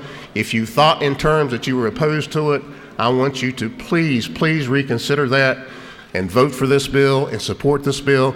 It's good. It will not keep your local government in an unserved area from having internet service. It won't do that. I ask you sincerely to support this bill. Mr. Chairman, I yield some time to Chairman Earhart, and after that, Chairman Hamilton will wrap up. Thank you. I yield the well. The chairman has yielded the balance of his time to Chairman Earhart. Okay, Chair recognizes Chairman Earhart for the balance of the chairman's time. Oh, I'm sorry, and then Chairman Hamilton after Chairman Earhart. You gentlemen may proceed. Thank you, Mr. Speaker. Ladies and gentlemen, I don't have a great deal to add to the effective and eloquent facts that the chairman of the committee just laid out, nor Chairman Hamilton, nor the extremely eloquent and very brief remarks of the majority leader. They were poignant and right on point about free enterprise, individual liberties, and limited government. You know, we're going to call you out. If you ever use those words and you vote for this bill, then you have a real problem with some consistency problems. I'm not going to get too far into that, but let's just call it like it is. Don't use those words if you don't really believe them. But I just want to give you a real quick concept. I want to let you know a real secret down here. This is my 25th year, and I have survived disagreeing with mayors and councilmen. I have survived over 50 mayors and almost 1,000 different councilmen. And you know what? I've disagreed with them. They've sent their silk stocking lobbyists down here and disagreed with me. For years, they've sent these lobbyists down here, and I'm still here. I don't have any puppet strings. They don't move my mouth for me. And I can go home and say, Mr. Mayor, we disagree. I represent close to 45,000 people. How many you got? And I can tell my 45,000 people to tell your 5,000 that we agree with our representative. So don't cower from these folks. Let me tell you what will happen if you keep caving into them. They will attach the strings. They will move your mouth for you. And you might as well not come down here. So take a look at what you're going to do. Stick with your principles that you campaigned on. And vote yes for this good piece of legislation. Thank you, Mr. Speaker. I'll yield back to Chairman Hamilton. Chairman Hamilton now has the remaining few minutes of the chairman's time. Just a minute, Mr. Chairman. This House will be in order. We kind of tone it down for a minute or two, and then that gets loud again. Let's give attention and respect to the members in the well. The gentleman may proceed. Thank you, Mr. Chairman. I promise you I won't be long. I just want to address a couple things. This is the frustration with this bill. Many of the things that were said by the speakers are absolutely correct, but they don't affect their areas. That's what's so frustrating about this. Camilla, Chairman Powell, is totally exempt. This bill doesn't apply to that area. Albany, Thomasville, Everton, they're all exempt. It doesn't apply. I fail to understand how people can stand and oppose a bill that has zero impact on them. They are exempt, period, the end. Then we talk about parks. Well, parks are unserved, so if the city wants to run cable to a park, go right ahead. Any of the unserved areas, they're open. If there's no broadband to the area of the country, the area of the state, the area of the community that you're in, convince the city, convince the county to run it out there, because it's unserved. I bring it back to this only affects those areas. And then to use the example of the exemption is only 10%, well, I'm here to tell you it's actually closer to 3%, because of those 52 cities, only 15 of them provide broadband. So we're really only talking about 15 of the 500 and something plus. But on the flip side of that, what does that mean? That means here we are in 2013,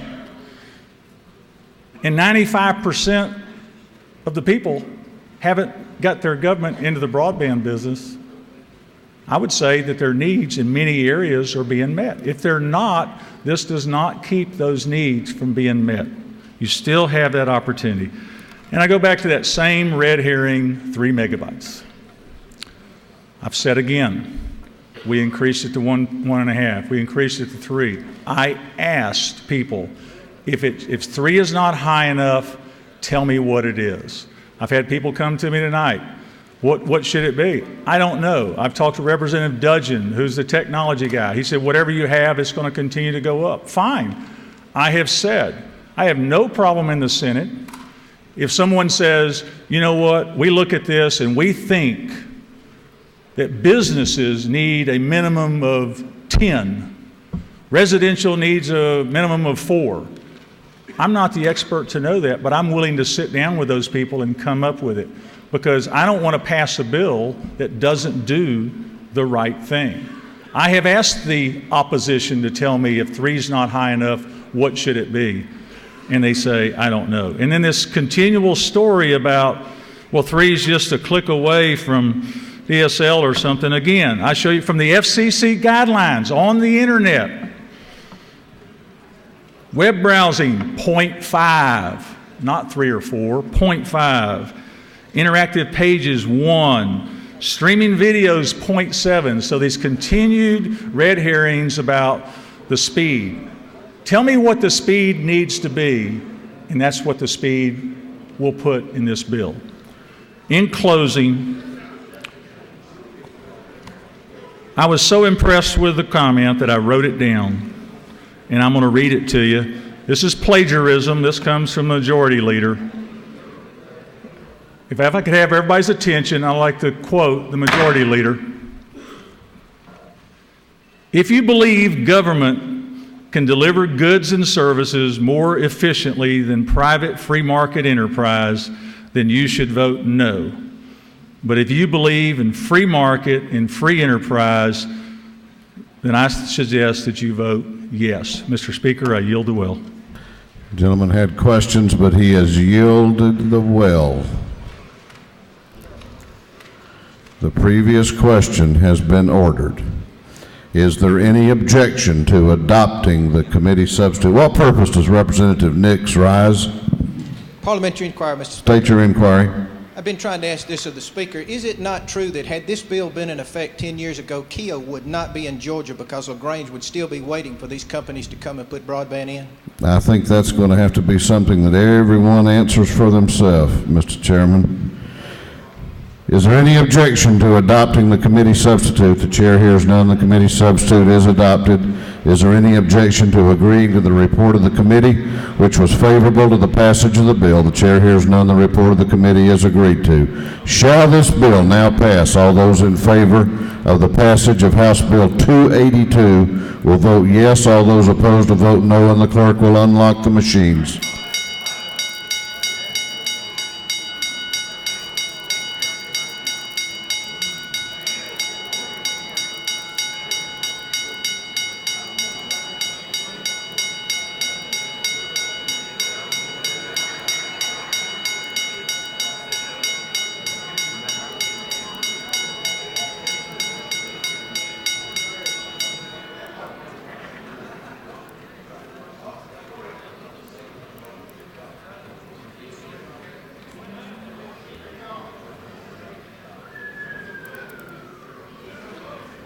Have all members voted? Have all members voted? If so, the clerk will lock the machine on the passage of House Bill 282. The ayes are 70, the nays are 94. This measure has failed. Clerk will read the caption to House Bill 189. House Bill 189. Before, Mr. Clerk, if you'd suspend. House will be in order, and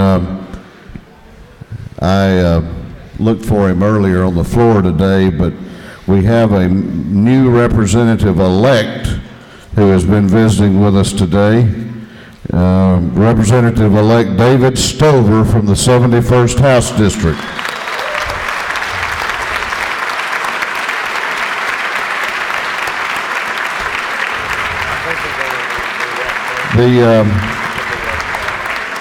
The representative-elect will be sworn in Monday morning, March 11 at 9 a.m. here in this chamber.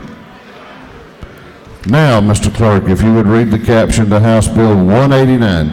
House Bill 189 by Representative Buckner, the 137th. The bill will be entitled Act amending Title 12, relating to parks, historic areas, memorials, and recreation generally, so as to require the Department of Natural Resources to notify local government authorities before making certain significant changes in services at state parks, historic sites, or recreational areas. The bill has been for the House Committee on Game, Fish, and Parks. The committee recommends this bill do pass by substitute. The bill is being read for the third time.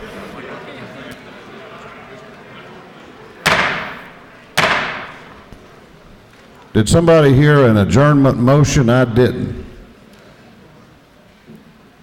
We've got more measures to take up. The chair is going to ask members to return to their seats, cease conversation, or if you need to have conversation, take it outside the chamber.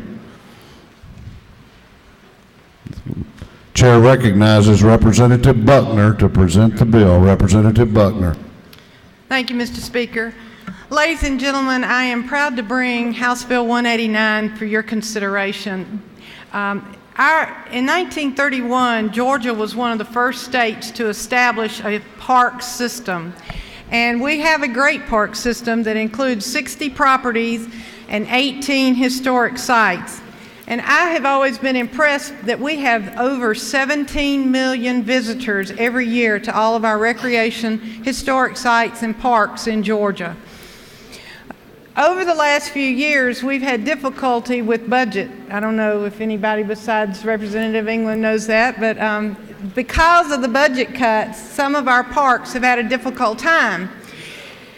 And because of that, sometimes they have had to, on short notice, close them. And this bill came out of the fact that several parks and historic sites were closed or had their operating hours significantly reduced.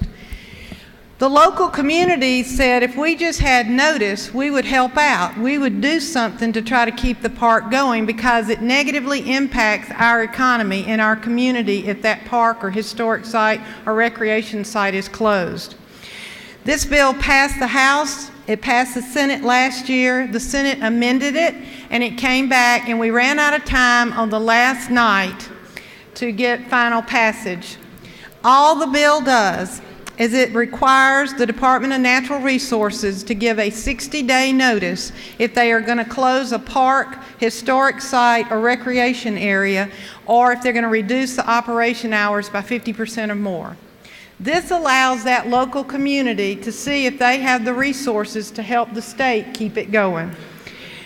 This bill is supported by the Georgia Municipal Association, the Georgia Association of County Commissioners, and even the department says that they feel that this is a good measure to help them improve the public relations between them and communities, and hopefully help them in times that they need help in keeping these facilities going and the local economy not be negatively impacted.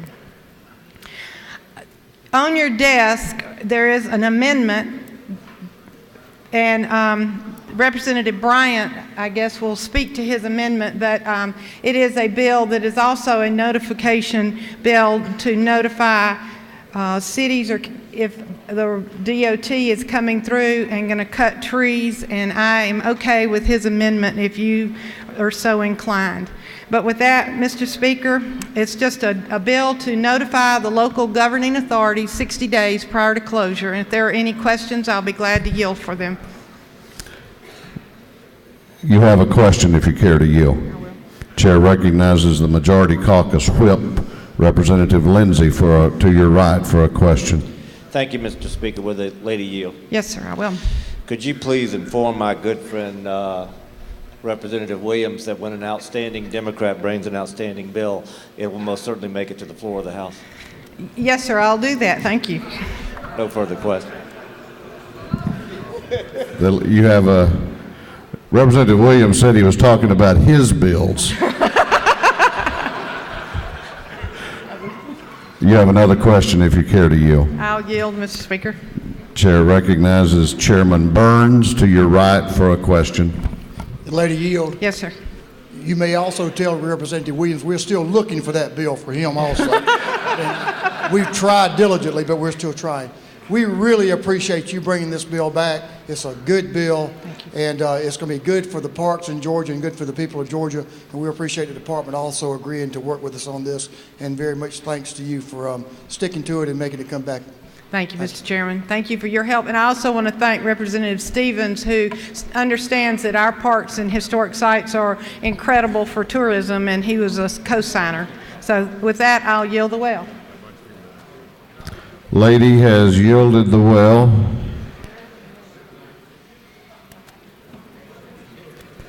I heard there was an amendment. There is an amendment. There are no other questions. There is an amendment by Representative Bryant. Did you wish to be heard, Representative, on that before the chair has a little discussion with myself?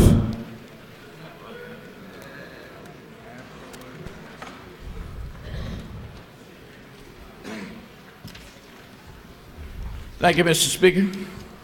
Ladies and gentlemen, what I have here is an amendment to House Bill 189, and that amendment is asking that the Department of Transportation notify municipalities that has a tree ordinance anytime they're doing highway construction that where they cut trees, that they notify the municipality that they will be cutting these trees before they do so. And that's the extent of the amendment. Any questions, I'll be glad to entertain. You have no questions. Thank you, Mr. Speaker. To my very dear friend from Savannah and Chatham County, I have reviewed your amendment. Rule 111 of this House provides that in order to be eligible for consideration, any amendment must be germane to the subject under consideration. In order to be germane, the amendment must be closely and directly related to the main measure both with respect to the end to be accomplished and with respect to the means of accomplishing the end. And it is the determination of the chair, after much reflection, that the amendment offered by the gentleman AM 400054 is not germane. Is there any objection to the previous question being ordered? The chair hears none. The previous question is ordered. Is there any objection to adopting the committee substitute? The chair hears none. The committee substitute is adopted. Is there any objection to agreeing to the report of the committee, which was favorable to the passage of the bill? The chair hears none. The report of the committee is agreed to. Shall this bill now pass? All those in favor of the passage of House Bill 189 will vote yes. All those opposed will vote no, and the clerk will unlock the machines.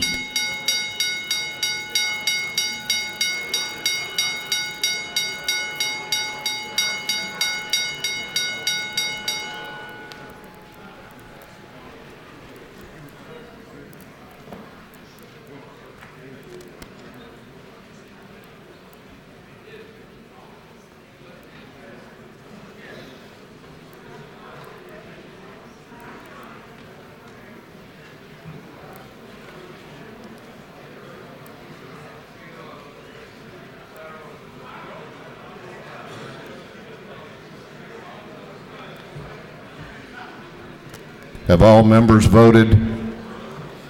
Have all members voted? If so, the clerk will lock the machines on the passage of House Bill 189. The ayes are 167. The nays are 1. This bill, having received the requisite constitutional majority, is therefore passed.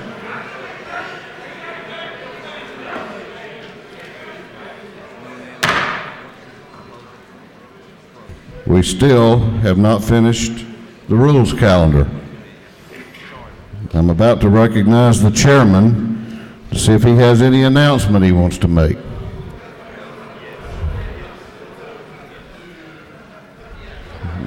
He doesn't. Clerk will read the caption to House Resolution 73. House Resolution 73. House Resolution 73 by Representative Hughley of the 136, a resolution compensating Mr. Lathan Rydell Word and for other purposes. The resolution has been for the House Committee on Appropriations. Committee recommends the resolution to pass. The resolution is being read at this time for the third time. Pursuant to Rule 33.3, the Rules Committee has voted to limit debate on this measure to not more than 1 hour. The time to be allocated at the discretion of the chair. That will mean 30 minutes for those advocating for passage and 30 minutes for those opposing the measure. The chair recognizes the Minority Caucus Whip, Representative Hughley, to present the resolution. Just a minute, Madam Whip. This House will be at order. Lady may proceed. Thank you, Mr. Speaker, and ladies and gentlemen of the House. Realizing that I am standing between you and the door, I want to make this very quick. Because we had this resolution last year, and in the last few minutes on the last night of the session, it got caught up in the confusion of sine die. This is House Resolution 73. It's a compensation for Lathan Word. Some ask the question, can an innocent man be convicted and sent to prison in our judicial system? The answer is yes. In the last 25 years, over 2,000 people in this country have been wrongfully convicted of crimes and then exonerated. Of those people, the average time spent was 10.7 years between conviction and exoneration, and 64% of the convictions were attributed to perjury or false accusations. These are troubling statistics, and we know that we have a very, very fine judicial system. Perjury, false accusations, and mistaken witness identification are primary reasons why people are wrongfully accused. In our system, we've heard a lot today about the Constitution and individual rights, but the Constitution was written to protect the most basic of individual rights, and that is your right to freedom. And it is accepted principle of fairness in our society that we compensate citizens who, through no fault of their own, have suffered losses. When a person's land has been seized for public uses, our Constitution requires that they receive adequate compensation. In our state, crime victims and their families receive financial compensation for the loss they've suffered, and this is true of all 50 states. But isn't it strange that when a person is wrongfully imprisoned here in the state of Georgia, we do not have a prescription for a guaranteed remedy? These people lose their property, their life, their jobs, their freedom, their reputation, their family, and their friends. Currently, 27 states, along with the federal government, have statutes providing compensations for victims of wrongful incarceration. They recognize that in any system, errors can occur, and when those errors do occur, we should act. In Georgia, the only recourse for our citizens who've been wrongfully convicted is to seek compensation through a resolution of the General Assembly. And that is why I stand before you tonight on behalf of Latham Ward. We've heard about people having a right to petition their government. But for those who have been wrongfully convicted, our process is that they submit a claim to the Claims Advisory Board. They find a representative who will introduce a compensation resolution on their behalf. The board reviews that claim, the resolution is introduced, it goes through our regular process, and that is where we are tonight. Let me state, and hear me now and hear me clearly, that Latham Ward does not and has never had a private attorney. He has always been represented by public defenders in our system. And also for our new members, I want to tell you that this is not a new precedent. Since I have been a member of this body, we have had 5 such compensation resolutions for people who have been wrongfully convicted in our state. So here's the story on Latham Ward. After participating in junior ROTC in high school, he had a dream, and his dream was to be a Marine. But on September 9th, 1999, at the age 18, 6 days before he was to enter the Marine Corps, he was arrested and charged with armed robbery. He sat in jail for a year waiting on his trial, and then at the time of trial, he was convicted of armed robbery. He was represented by a public defender, and the only evidence against him was the testimony of a store clerk named Contress Talbert. And the store was Jenny and Joe's Market. This store clerk, on his first day of work, claimed that he was robbed. And at the time of the robbery, when the police interviewed him, Mr. Talbot said he didn't know who had robbed the store. But after the police picked him up and took him down for further questioning, he identified Mr. Word. Based on this testimony and this testimony alone, the court sentenced Mr. Word to 15 years because we have a mandatory minimum sentence for armed robbery of 15 years. After 11 years, on March 23, 2011, the Georgia Court of Appeals overturned the conviction. And they overturned the conviction because of ineffective assistance of trial counsel. And that trial counsel was a public defender. And that public defender is an agent of the state of Georgia. The DA, after the case was overturned, offered Mr. Word the opportunity to plead guilty for time served, but Mr. Word refused. You see, the Bible tells us something about a good name.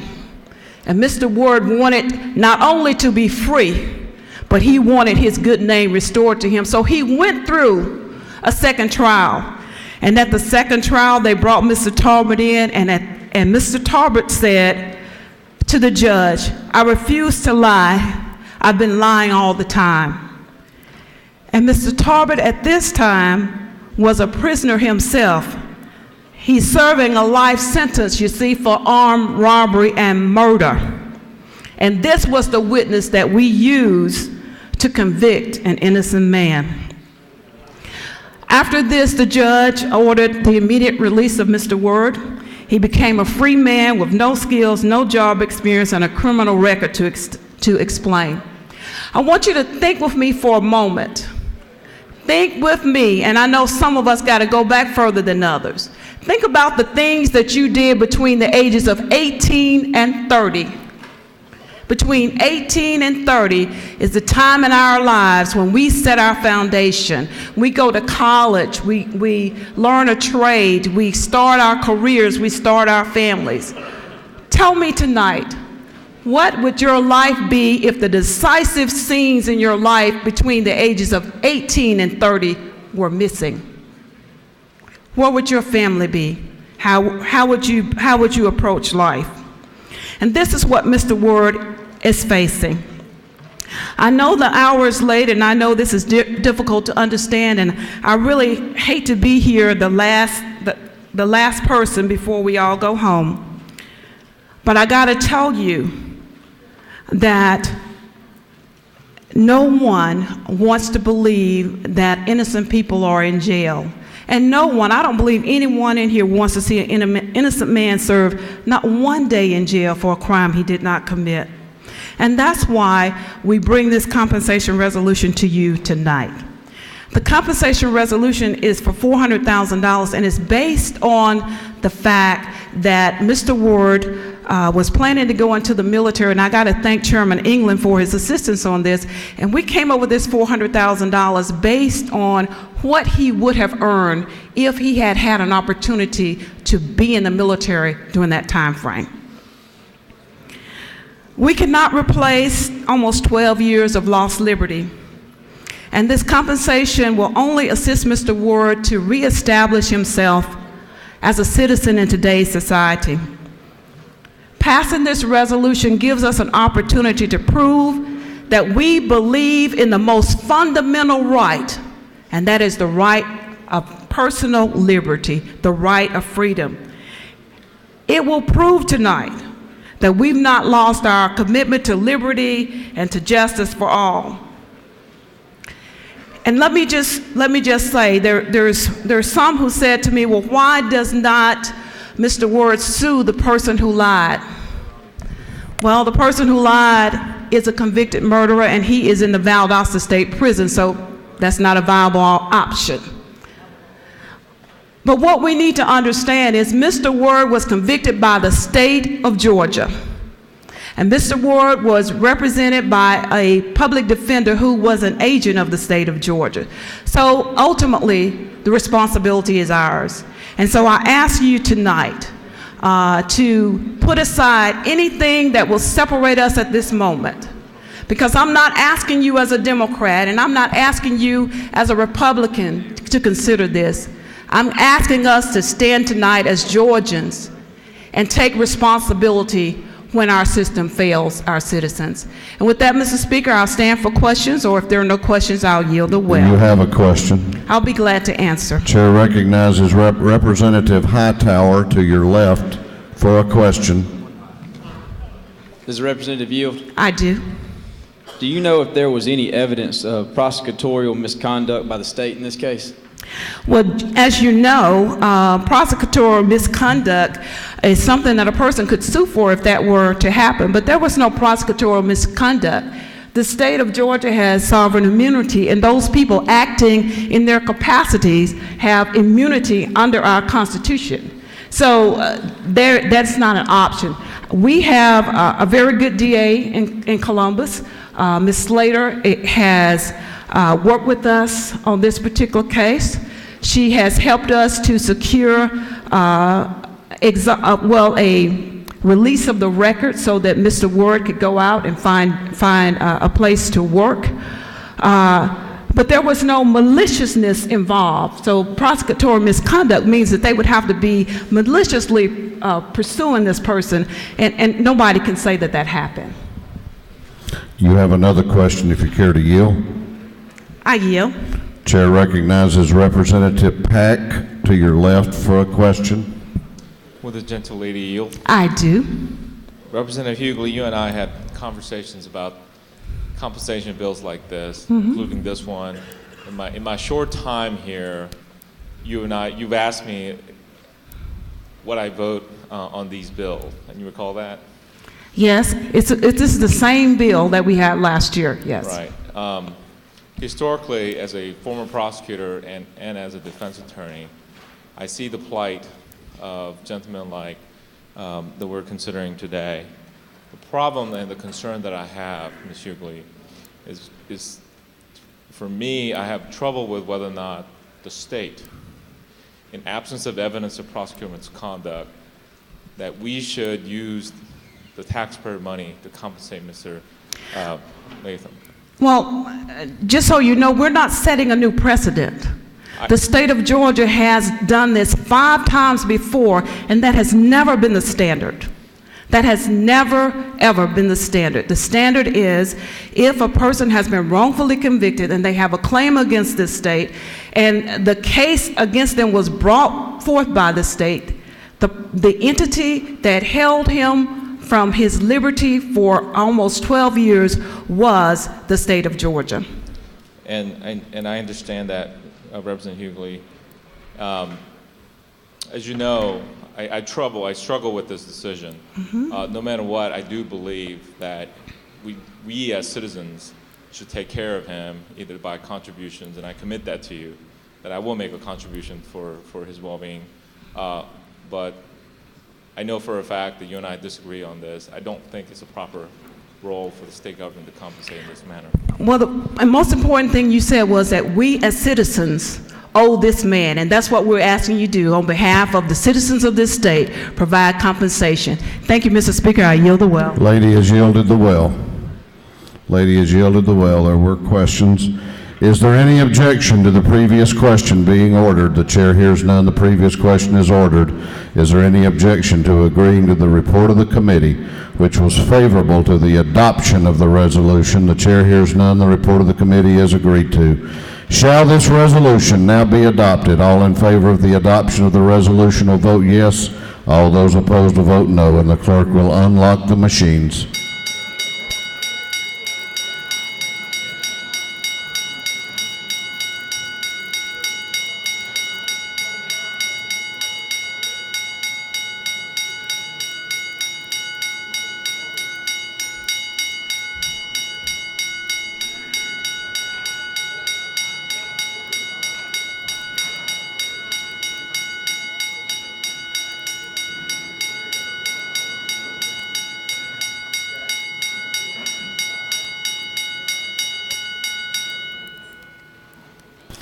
Clerk will lock the machines.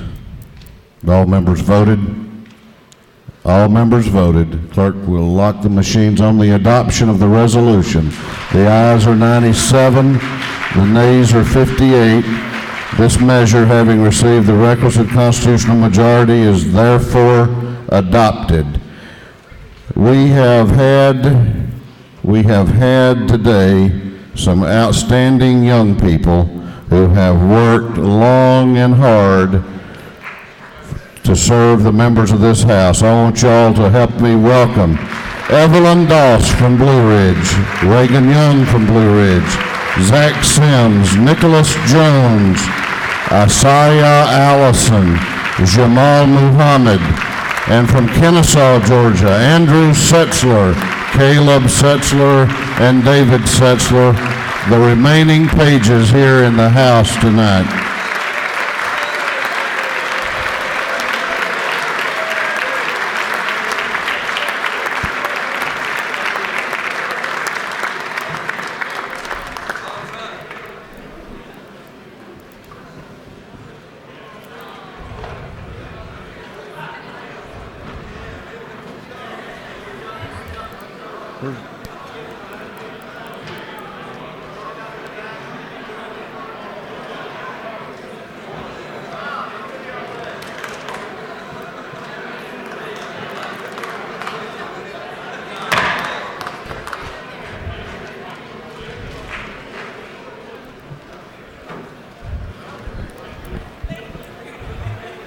I think instead of recognizing the majority leader, Representative Beasley Teague and I are going to make a motion tonight like we did the other night.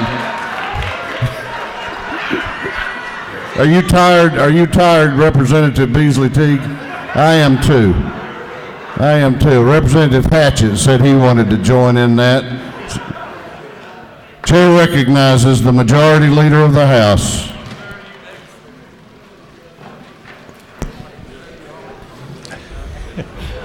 I'll yield my time to Representative Teague, Mr. Speaker.